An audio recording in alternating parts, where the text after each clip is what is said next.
Con ustedes, el profesor Samuel Líber, con la clase La Disciplina. Nos toca ahora hablar de la disciplina en el espíritu, porque si hablamos de disciplina en el espíritu, hablamos de la disciplina del espíritu.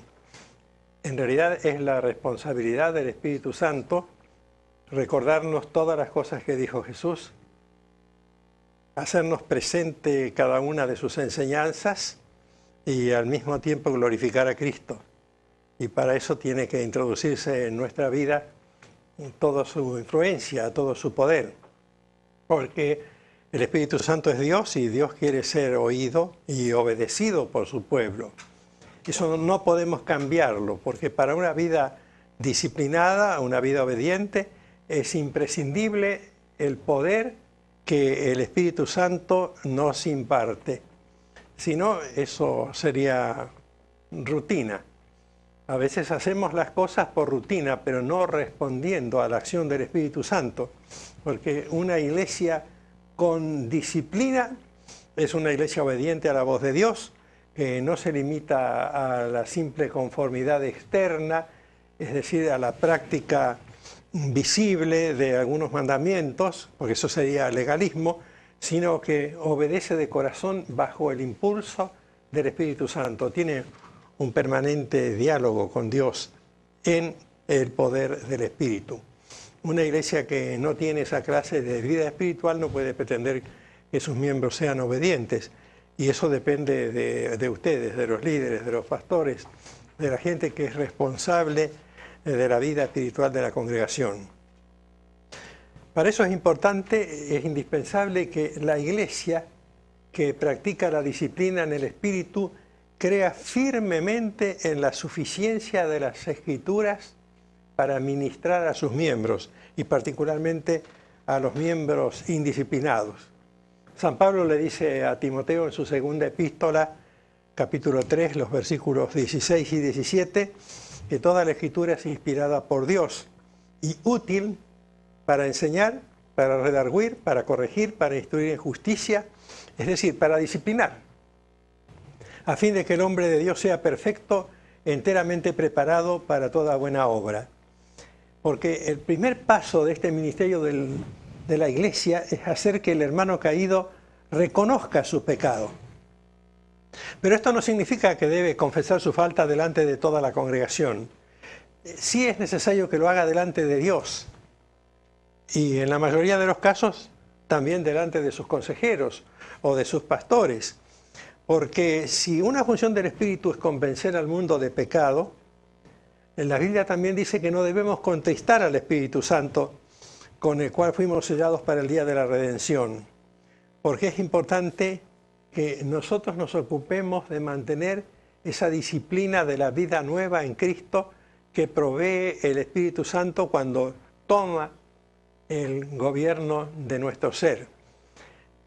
Hemos oído muchísimas veces, y sin duda ustedes lo han oído también, que una cosa es dar al Espíritu Santo un lugar en nuestra vida y otra cosa distinta es permitir que el Espíritu Santo gobierne nuestra vida. Una cosa es darle las llaves del living de nuestra casa, otra cosa es darle las llaves de toda nuestra casa, invitarlo a reinar, porque eso lo está esperando. La Biblia dice que el Espíritu que Dios ha hecho morar en nosotros nos anhela celosamente. Esa expresión es de Santiago en su epístola, y eso es lo que el Espíritu está deseando. No es necesario que yo le pida que lo haga, sino es necesario que yo le permita que lo haga. Y si lo hace en mi vida y en la vida de los demás, entonces la disciplina propia de la vida nueva en Cristo surge espontáneamente, sin necesidad de provocarla a través de alguna experiencia especial que puede haber. No niego la existencia de algún tipo de experiencia particular, pero simplemente permitir que el Espíritu Santo tome el gobierno de nuestra vida es una decisión que podemos tomarla en una circunstancia cualquiera, en la intimidad o en un culto o en un servicio masivo o donde sea. Lo que necesitamos es decir que el Espíritu tome la dirección de todas nuestras acciones. Cuando no lo hacemos, surgen preguntas raras como las que Pedro le hizo a Ananías al esposo de Zafira: Ananías, ¿por qué llenó Satanás tu corazón para que mintieses al Espíritu Santo? ¿Se acuerdan de esa pregunta en Hechos capítulo 5? Y después le dice a Zafira: ¿por qué convinisteis en tentar al Espíritu del Señor? Sin embargo, ese es un caso excepcional, porque la disciplina del Espíritu no es un mero código de prohibiciones, es un camino para ser mejores discípulos de Jesucristo. La disciplina del Espíritu no nos esclaviza, nos libra de la ley del pecado y de la muerte. No podemos reducir la disciplina del Espíritu tan solo al ámbito del castigo. La disciplina del Espíritu es la que viene con el fruto del Espíritu: el amor, el gozo, la paz. Es decir, es la Iglesia ministrando al creyente, satisfaciendo todas sus necesidades y todos sus vacíos y todos sus conflictos, ayudándole a superar y a aprender el camino. Por eso vamos a ver qué hacemos con una persona que está en pecado. Es decir, cómo aplicamos prácticamente la disciplina del Espíritu con una persona que está en pecado. De las 4 razones que ya vimos, que ustedes anotaron, las 4 razones que anotamos 2 veces hoy con respecto a la necesidad de tomar medidas disciplinarias, Jesús solamente eligió una para indicarnos el procedimiento a seguir. Eligió solamente la del conflicto entre hermanos. Hermanos enfrentados entre sí, ofendidos, incapaces de perdonar. Jesús tomó ese solo caso. Es decir, allí nos habló de que el hermano herido debe tomar la iniciativa, ir a entrevistarse a solas con el ofensor, tratar de solucionar entre ambos el problema, procurando la reconciliación. El Señor dijo: si te oyere, has ganado a tu hermano.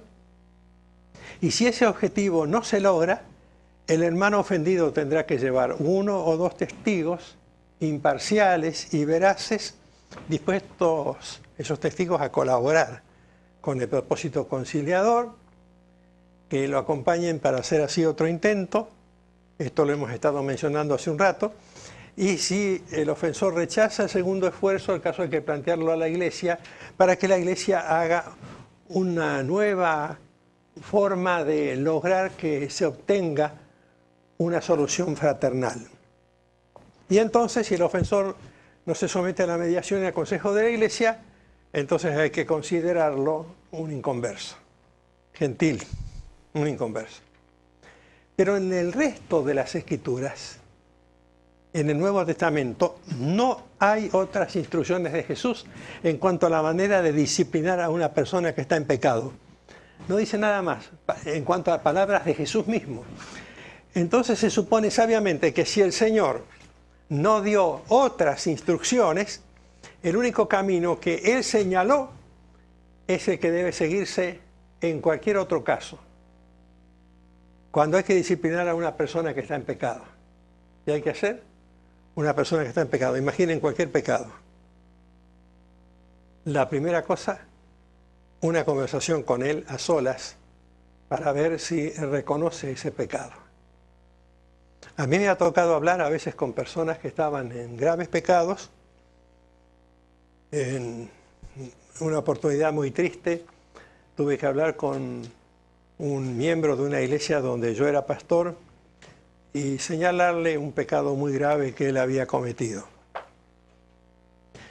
Él primero trató de negarlo, después, ante la evidencia de las pruebas, estábamos en una entrevista a solas, aceptó su responsabilidad, pero no se arrepintió.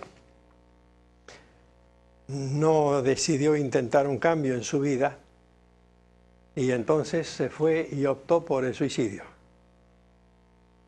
Y a mí me dejó una marca indeleble, porque habíamos empezado recién a dar el primer paso, a hablar con él a solas. Dice: hermano, estás en tal pecado, te pasa tal cosa. y queremos ayudarte a salir de ese pecado. Queremos ayudarte a reconciliarte con Dios. Queremos ayudarte a restaurar tu vida espiritual, a aceptar la disciplina del Señor. Y cuando Él dijo que lo del pecado era verdad, pero que Él se reservaba la opinión y el derecho a decidir sobre sí mismo, y entonces impidió el segundo paso y el tercer paso. Bueno, este es un caso espectacular, no es frecuente que alguien se suicide por una razón así. Pero aunque no se hubiera suicidado, si él se mantenía en esa actitud de rebeldía, igual se estaba suicidando, desde el punto de vista de su fracaso espiritual, en el sentido de su frustración, en el sentido de su vacío, porque ya ese vacío se notaba en su vida. Así que, primero, una entrevista a solas, en cualquier tipo de pecado. En ese caso, el consejero, el pastor, el maestro de la escuela dominical, el amigo, pero no para tapar la cosa, sino para conversarla, para dar una oportunidad a desahogarse, para conversar. Tenemos que recordar lo que era nuestro maestro, el Señor Jesucristo, cuando hablaba con una persona en pecado, como la conversación que tuvo con la mujer samaritana, o con Nicodemo, que tras de toda su cultura religiosa ponía en evidencia que estaba todavía en las tinieblas, o con cualquier otra persona con quien Jesús dialogó. Él siempre intentó rescatar al caído. Cuando superamos ese camino y vamos con 2 o 3 que nos ayuden, no vamos con el propósito de hacer más grande el problema, sino de ayudarlo a entender y con la actitud de prevenir que alguien pueda dudar de nuestra propia interpretación de los hechos. Porque nosotros los obreros, los pastores, podemos equivocarnos. Y 2 o 3 testigos pueden ayudarnos, si son idóneos, si son imparciales, si son veraces, si no van a divulgar la cosa.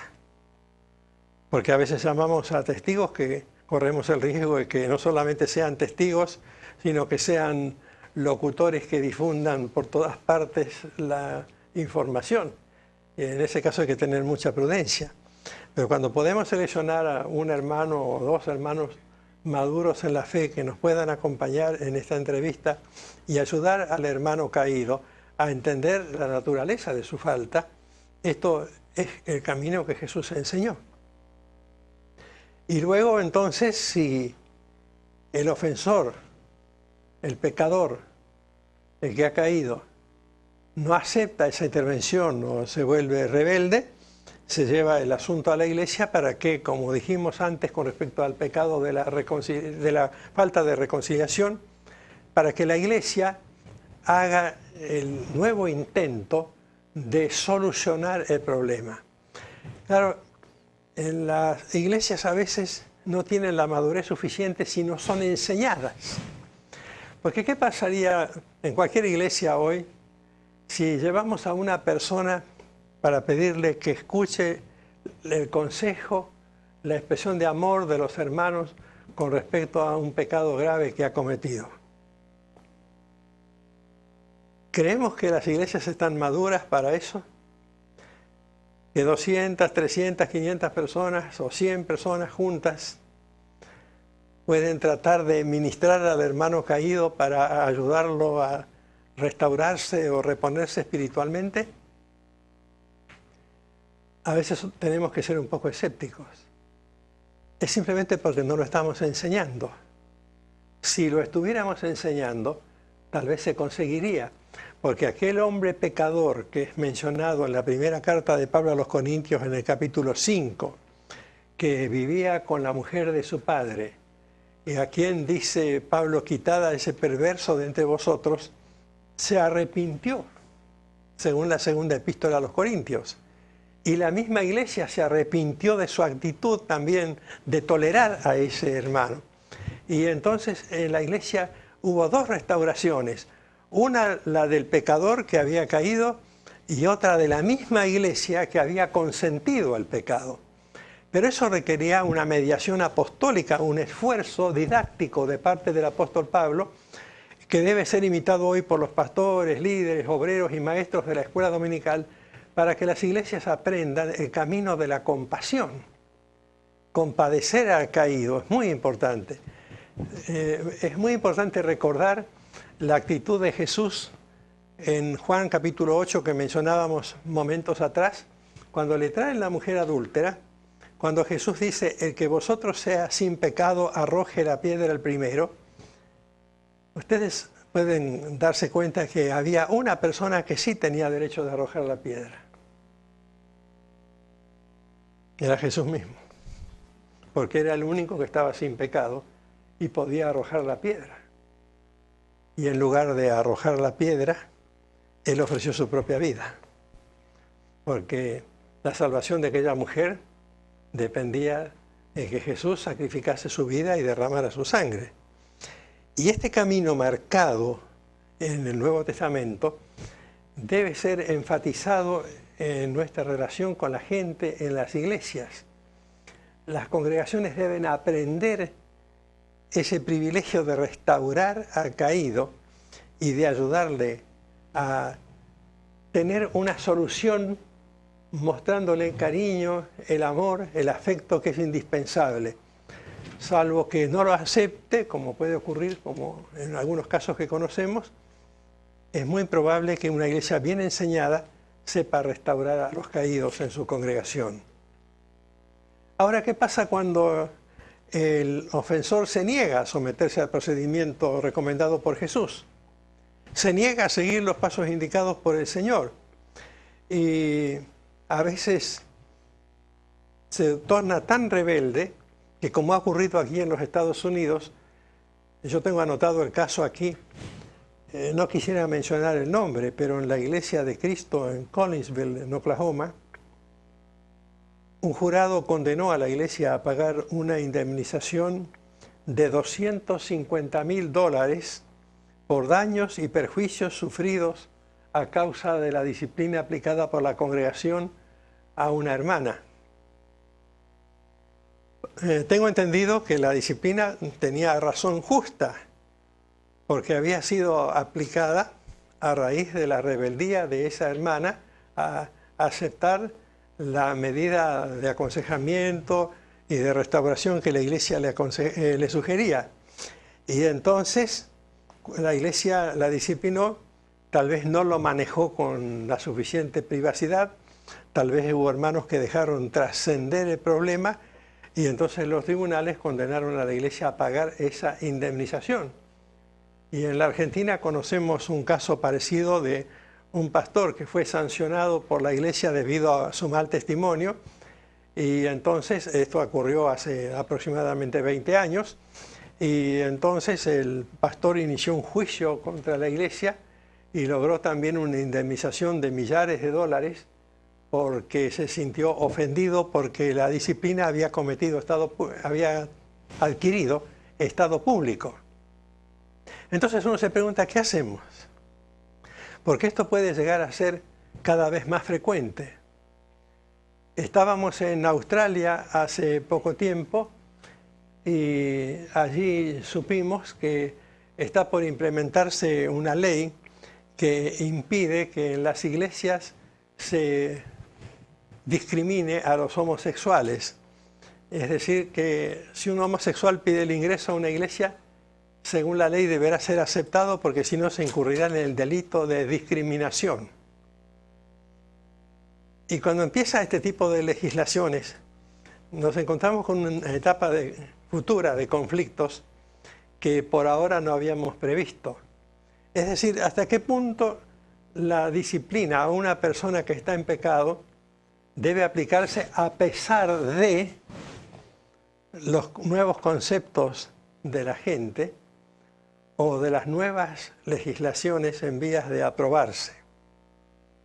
¿Hasta qué punto podemos actuar como iglesia y esto requiere un desafío, un llamado a la oración y al estudio de la palabra, como iglesia fiel a la Sagrada Escritura, cuando tenemos que chocar contra enseñanzas que se supone se están dando en defensa de los derechos humanos y para evitar la discriminación de sectores de la comunidad que están decididamente, según la Biblia, al margen del pueblo de Dios en tanto no se arrepientan de sus pecados.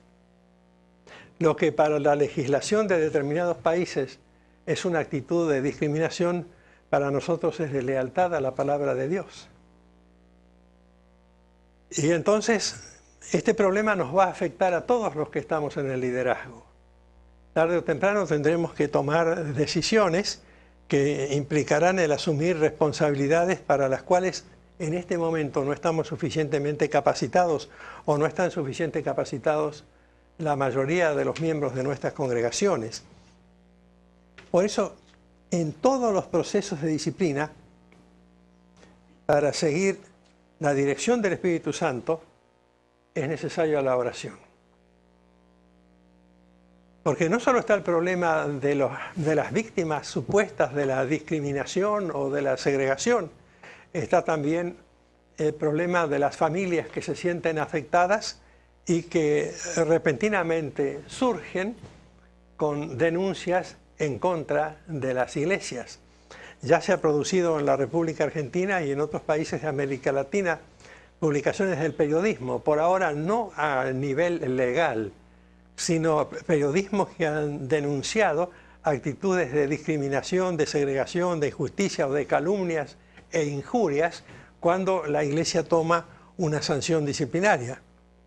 En mi caso pastoral, yo fui hace unos años protagonista de una situación así, porque a raíz de haber aplicado una disciplina a un hermano que cometió graves faltas morales, fui llevado a los abogados para iniciar un juicio en contra mío por calumnias e injurias contra la persona que había sido separada de la iglesia por su conducta inmoral. El juicio no prosperó porque yo tenía suficientes testigos como para demostrar que la declaración de la iglesia había sido real, pero estaban los testigos. ¿Qué hacemos cuando no tenemos suficientes testigos? ¿Qué hacemos cuando una persona confiesa su pecado en la intimidad y lo niega públicamente cuando la iglesia tiene que sancionarlo si persevera en el pecado? Es muy difícil tomar una decisión así. Por eso es que yo creo que este llamado de atención nos debe guiar a la oración intercesora, porque con la oración evitamos el peligro de caer en la disciplina carnal. Después estamos suprimiendo o suavizando todas las filosas aristas de esos difíciles procesos disciplinarios. Cuando los hermanos se enfrentan, cuando la congregación se divide casi a causa de una medida disciplinaria que hay que aplicársela a un hermano muy popular. Con la oración se sanan las heridas que se hayan producido, se calman los dolores de la congregación, se allana el camino para la restauración de los caídos, se allana el camino también para la recuperación anímica de los familiares y de los amigos, se recibe fortaleza del Señor para afrontar la crisis, para proseguir la marcha, se recibe sabiduría del Señor. Porque me preguntaban algunos amigos pastores en Australia, si esa ley se aprueba, ¿qué tenemos que hacer? Y yo les dije, miren, lo que hay que hacer es seguir predicando lo que dice la Biblia. No vamos a ser los primeros en la historia que haremos eso.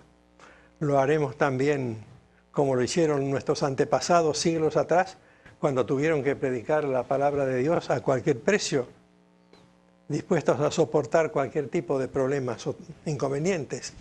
Con la oración mantenemos a la iglesia, mantenemos la disciplina del ejército de Cristo y sabemos que realmente hemos tomado un camino de victoria. Por eso, para terminar esta materia, conviene recordar que no hay disciplina sin disciplina en la oración. es la clave del éxito en la vida espiritual.